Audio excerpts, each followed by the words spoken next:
ನಾನು ಅದಕ್ಕೆ ಈಗ ಮೊದಲು ತಹಶೀಲ್ದಾರ್ ಕಡೆ ಇತ್ತು, ಅನೇಕ ರಾಜ್ಯದಾಗ ಇದನ್ನು ಡಿ ಸಿಗೆ ಇಟ್ಟರೆ ಇದನ್ನು. ಯಾಕಂದ್ರೆ ನಮ್ಮ ದೇಶದೊಳಗೆ ಕಾಂಗ್ರೆಸ್ಸಿನ ಫೇಲ್ಯೂರ್ದಿಂದ, ಕಾಂಗ್ರೆಸ್ಸಿನ ಕುತಂತ್ರದಿಂದ ನಮ್ಮ ದೇಶದೊಳಗೆ ವಿಶೇಷವಾಗಿ ಇವ್ರ ಕಾಲದೊಳಗೆ, ಕಾಂಗ್ರೆಸ್ಸಿನ ಕಾಲದೊಳಗೆ ಮಂತ್ರಿ, ಕೇಂದ್ರದ ಮಂತ್ರಿ ರಿಟರ್ನ್ ಉತ್ತರ ಕೊಟ್ಟರು. ಸುಮಾರು ನಂಬರ್ ಸ್ವಲ್ಪ ಆ ಕಡೆ ಈ ಕಡೆ ಆಗ್ಬೋದು, ಸುಮಾರು 3 ಕೋಟಿ ಜನ ಬಾಂಗ್ಲಾದೇಶಿಯರು ನಮ್ಮಲ್ಲಿ ಇಲ್ಲಿಗಲ್ ಆಗಿದ್ದಾರಂತ. ಯಾರು ಹೇಳಿದ್ದ? ಕಾಂಗ್ರೆಸ್ಸಿನ ಮಂತ್ರಿ ಆ ಟೈಮ್ದಾಗ, ಯು ಪಿ ಎ ಕಾಲದೊಳಗೆ, ಲೋಕಸಭೆದೊಳಗೆ ರಾಜ್ಯಸಭೆದೊಳಗೆ ಹೇಳಿದ್ದಿದೆ. ಆಮೇಲೆ ನಾವು ಕರೆದು ಬೈದ್ರೆ ಹಿಂಗೆ ಉತ್ತರ ಕೊಟ್ಟಿನಿ ಅಂತ. ಆಮೇಲೆ ಚೇಂಜ್ ಮಾಡ್ಯಾರ, ಅದನ್ನು ಬೇರೆ ವಿಷಯ. ಅಲ್ಲ, on record it is there, ಇವತ್ತಿಗೂ ಅದ. ಅವ್ರನ್ನೆಲ್ಲ ಇವತ್ತು ಸರಿಯಾದ ರೀತಿಯಲ್ಲಿ ರೆಸಿಡೆನ್ಸ್ ಕೊಟ್ಟು, residence certificate, permanent residential certificate ಕೊಟ್ಟು ಅವರನ್ನು ವೋಟರ್ ಲಿಸ್ಟಿಗೆ ಸೇರಿಸುವಂಥ ಹುನ್ನಾರ.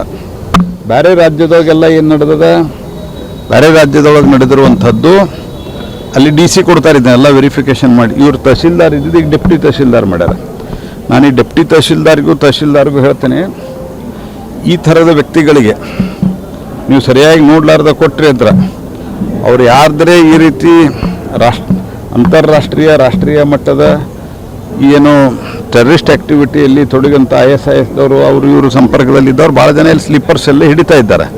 ಅದರಾಗ ಲಿಂಕ್ ಬಂತಂದ್ರೆ ನೀವು ಹೋಗ್ತೀರಿ. ಅದಕ್ಕೆ ಮತ್ತು ಎಲ್ಲಿಯೂ ಸಹಿತ ಪರ್ಮನೆಂಟ್ ರೆಸಿಡೆನ್ಸ್ ಸರ್ಟಿಫಿಕೇಟ್ ಅನ್ನೋದು ಕನ್ಸೆಪ್ಟು ಗೃಹ ಇಲಾಖೆ ಅಥವಾ ಇನ್ಯಾವುದವ್ರು ಹೊರಡಿಸಿದಂಥ ಇದ್ರಾಗ ಇಲ್ಲ. ಡೊಮಿಸೈಲ್ ಇದೆ, ರೆಸಿಡೆನ್ಸ್ ಸರ್ಟಿಫಿಕೇಟ್ ಇದೆ, ಪರ್ಮನೆಂಟ್ ರೆಸಿಡೆನ್ಸ್ ಅಂತ ಇಲ್ಲ. ಅದನ್ನು ಮೊದಲು ಈ ಡೊಮಿಸೈಲು ಮತ್ತು ಇದಕ್ಕೆ ಕೊಡ್ತಾ ಇದ್ರು.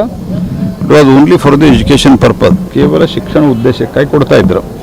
ಹೀಗಾಗಿ ಇಲ್ಲಿಗಲ್ ಇಮಿಗ್ರೆಂಟ್ಸನ್ನು, ನುಸುಳುಕೋರರನ್ನು ಇವರಿಗೆ ಬೆಂಬಲಿಸಲಿಕ್ಕೆ ಈ ರೀತಿ ತುಷ್ಟೀಕರಣದ ರಾಜಕಾರಣದ ಪರಾಕಾಷ್ಠೆಯನ್ನು DK ಶಿವಕುಮಾರ್ ಅವರ ಸರ್ಕಾರ ತೊಡಗಿದೆ. ಇದರ ಜೊತೆಗೆ ಫೇಲ್ಯೂರ್ ಆಫ್ ದಿ ಗೌರ್ಮೆಂಟ್ ಅಂತೂ ಸಿಕ್ಕಾಪಟ್ಟೆ ಇದೆ. ಎಲ್ಲೂ ಬರದ ಬಗ್ಗೆ ಒಂದು ಅಧ್ಯಯನ ಶುರುವಾಗಿಲ್ಲ. ಆನಂತರ ಯಾರೇ ಮಂತ್ರಿಗಳು ಸರಿಯಾಗಿ ಬಂದು ಮೀಟಿಂಗ್ ಮಾಡಿಲ್ಲ. ಇಲ್ಲಿ ಯಾರು ಇಲ್ಲೇ ಈಗ ಡಿಸ್ಟ್ರಿಕ್ಟ್ ಮಿನಿಸ್ಟರ್ ಪ್ರಕೃತಿ ಅವ್ರು ಬಂದು ಹೋಗ್ಯದಾರನ, ಒಂದು ರಿವ್ಯೂ ಮೀಟಿಂಗ್ ಮಾಡಿ ಹೋಗ್ಯಾರ. ಆಮೇಲಿಂದ ಏನಿಲ್ಲ. ಒಬ್ಬ ಮಂತ್ರಿಗೆ ಅವ್ರು ನಮ್ಮಲ್ಲಿಯೂ ಇದ್ದಾರೆ, ನಮ್ಮಲ್ಲಿ ಬಂದು ಮೀಟಿಂಗ್ ಮಾಡಿ ಹೋಗ್ಯಾರ. ಆದ್ರೆ ಒಬ್ಬ ಮಂತ್ರಿಗೆ ಎಷ್ಟು ಜಿಲ್ಲಾ ನೋಡ್ತಾರೆ? 3 4 ಜಿಲ್ಲಾ. ಕೆಲವರು 4 ಕೊಟ್ಟರು, ಬಂದು ಅವ್ರು ಮೀಟಿಂಗ್ ಮಾಡಿ ಹೋಗ್ಬಿಡ್ತಾರೆ. ಮುಂದೆ ಒಬ್ಬ ಕೃಷಿ ಮಂತ್ರಿ ಇಲ್ಲ, ಕೃಷಿಯೊಳಗೆ ಏನಾಗಿದೆ ನೋಡಲಿಕ್ಕೆ.